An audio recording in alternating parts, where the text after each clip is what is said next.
तो इस लेक्चर में मैं कुछ आउट ऑफ द बॉक्स चीज़ें बताना चाहता हूँ। मैं अभी एक किताब से रूबरू हुआ था।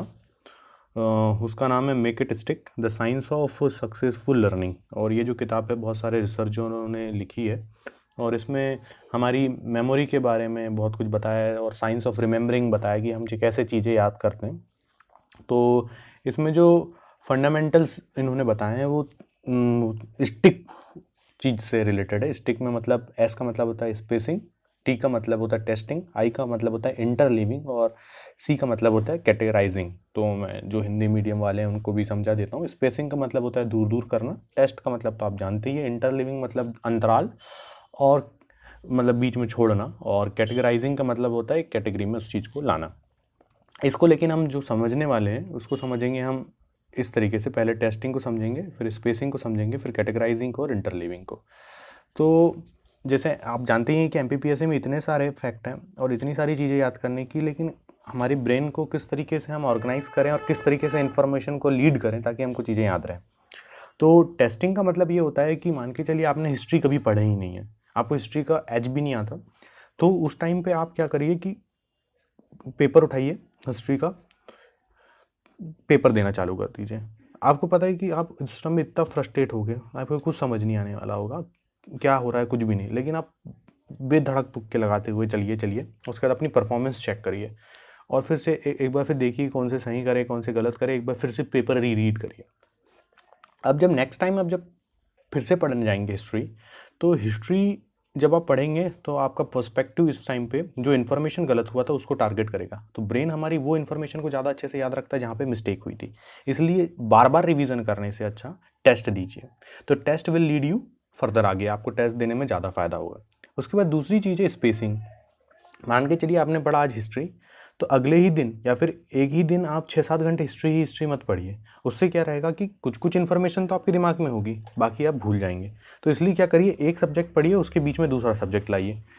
तो इससे क्या होगा, एक पर्टिकुलर स्पेस होगी और आप अपनी मेमोरी को भूलने दीजिए, भूलने की आदत बनाइए, ताकि भूलेंगे और फिर जब मिस्टेक करेंगे और फिर जब उसको रीड करेंगे तो वो भी आपकी परमानेंट मेमोरी में जाने लगे।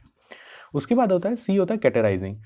कैटेगराइजिंग में क्या होता है कि आप इसकी स्ट्रक्चर बिल्ड करिए। मान के चलिए कि आपने हिस्ट्री पढ़ा, हिस्ट्री में गांधी वाला सेक्शन पढ़ा, तो गांधी जी इंडिया में कब आ गए, 1919 वाले टाइम पे आ गए। तो फिर उसके बाद डिवाइड कर दी, गांधी जी ने तीन चीज़ को तीन आंदोलन करे। फिर उसके बारे में आप एक ट्री बनाते जाएंगे, उसको माइंड मैप भी बोलते जाते हैं। ट्री पहले एक गोले में एक चीज़ हो गई का एक्स वाला इवेंट, फिर वाई वाला हो गया, फिर वाई से कौन सी चीज़ लिख ली। तो इससे आपको पता चल जाएगा अच्छा गांधी जी की पूरी स्टोरी ऐसी थी, ना कि रैंडमली आप फैक्ट पिक करिए और याद करिए। तो एक एक ब्रेन में एक सिस्टम बना रहेगा कि अच्छा ये ऐसा हुआ था ऐसा हुआ था। अब इंटरलीविंग का मतलब होता है कि ट्राई टू फॉरगेट और मिक्सिंग द सब्जेक्ट। मैं वही बोल रहा था, जो स्पेसिंग है और इंटरलीविंग तो इंटरकनेक्टेड चीज़ें हैं। तो जैसे आपने एक चीज़ पढ़ी, उसके बाद दूसरा सब्जेक्ट उठा लीजिए और दो सब्जेक्ट मिक्स हो जाएंगे, तो एक आपके दिमाग में आप देखना देना तो आपका FLT है, मतलब मेन जो आपका एग्जाम होगा उसमें सारे सब्जेक्ट मिक्स होके आएंगे। तो आपको एम्ब्रेस करना है ये सब चीज़ों को। तो सेक्शनल वाइज घुसने से अच्छा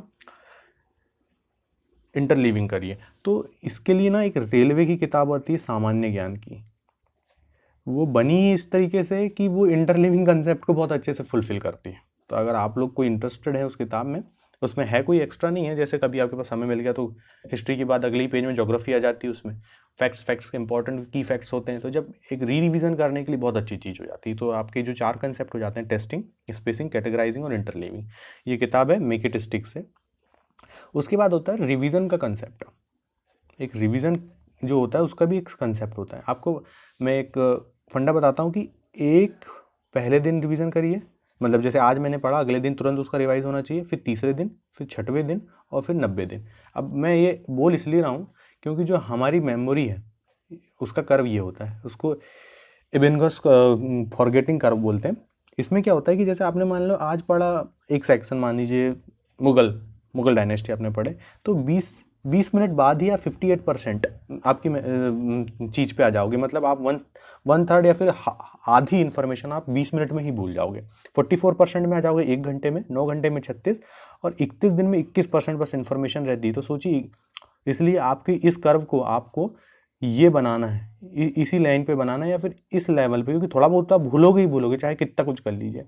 तो उस बनाने के लिए आपको इस तरीके के फंडे को अपनाना पड़ेगा। ये है रिवीजन कंसेप्ट।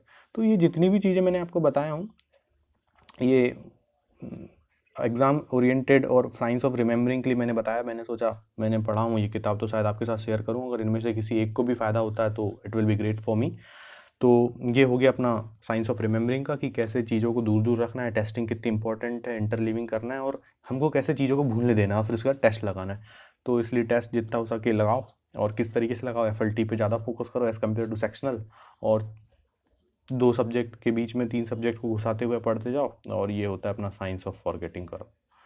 तो अगर आपको ये वीडियो ठीक लगती है तो कमेंट में बताइएगा। Thank you so much.